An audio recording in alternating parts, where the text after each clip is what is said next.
Okay, we're back. Once again, the camera only records for 30 minutes at a time without being reset, so I'm going to edit this in properly, and we'll get this all fixed up. So here we are at the final step. The weapon has been cleaned. It has been treated on the exterior with a cleaner, with a solvent, and now we're ready to reassemble it. And as I had discussed, because we're going to use this weapon fairly soon, I'm going to go ahead and only put a very, very, very thin coat of lubricant, of oil, on the outside of the weapon, and I am not going to put mineral oil or gun oil inside the barrel or inside the cylinder. Now, just to make clear, if you do put the lubricant in as a preservative and rust preventative, that's great. Just remember that before you fire the weapon, run a dry patch through the barrel and through the cylinders to get that out of there. But otherwise, no problem. So let's go ahead and reassemble.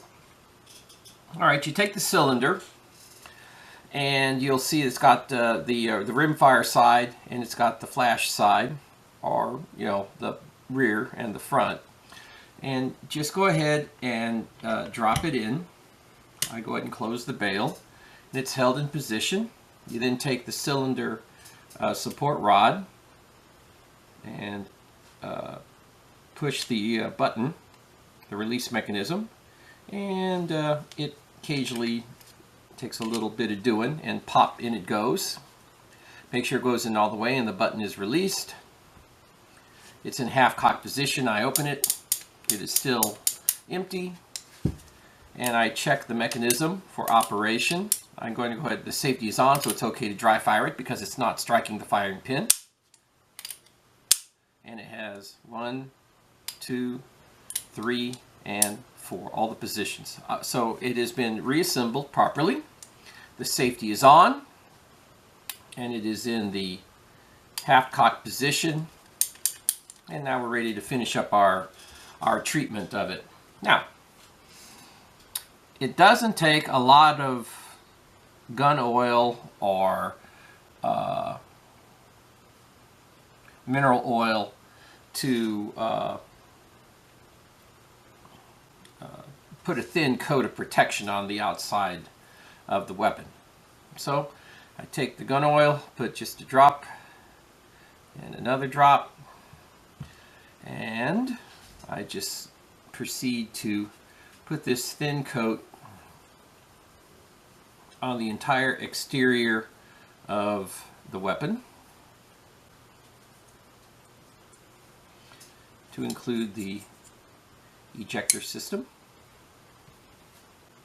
And I'm watching, and I can clearly see a thin coat being left on.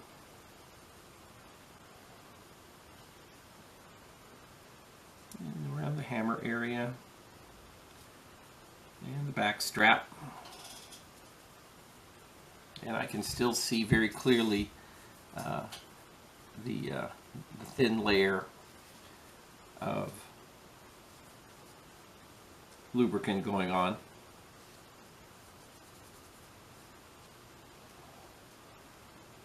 Okay, double checking I've gotten everything. It's in half cock, so I can spin the cylinder, make sure I got the top and the bottom part, as I had already done both sides. And this is a very simple process. Ain't going to take a whole lot of time to do. And there we are. Alright, now the thin layer has been applied. Now you can either take a microfiber cloth, another patch, or just a simple cloth. Give it a good wipe to thin it out, make sure it's nice and spread. And this weapon has been properly cleaned and is ready to go to the range. If I were going to put it in a box or a container or storage for a long period of time, I would take a patch and put a small amount of mineral oil in the barrel and in each of the individual cylinders. So there it is. I hope you enjoyed this. It was a long series of videos. I wanted to cover it thoroughly. I didn't want to speed up on any process. You just watched the entire process in pretty much real time, except for my additional banter, which I know added some time to it. But this is a way to do it. It's a good way to do it. And I have no problem with anybody doing all kinds of modifications or using ballistol or using CLP and just using gun oil and not replacing with mineral oil. That's all fine, of course. They all work. I wanted to show you how to do it on a budget. I have a lot of weapons. I clean a lot of weapons. I go through a lot of chemicals, so I always look for something that will work well and is also inexpensive and of course will not harm the weapon.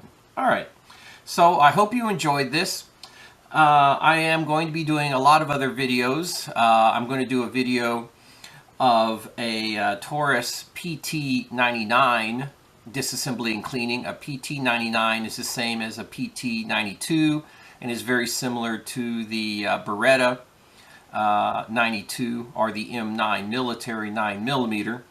I'll be showing disassembly and cleaning process without all of the additional banter. I consider this to be the true tutorial of cleaning in general, and from now on I'm going to get weapon specific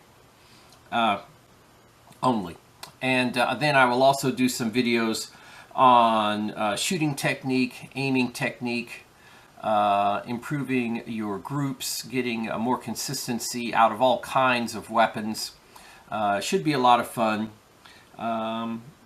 And they should all be in a very similar format as this, although not nearly as long. All right. Well, thanks for watching. I appreciate it. And I look forward to chatting with you and showing you some more things again later. You have a great day.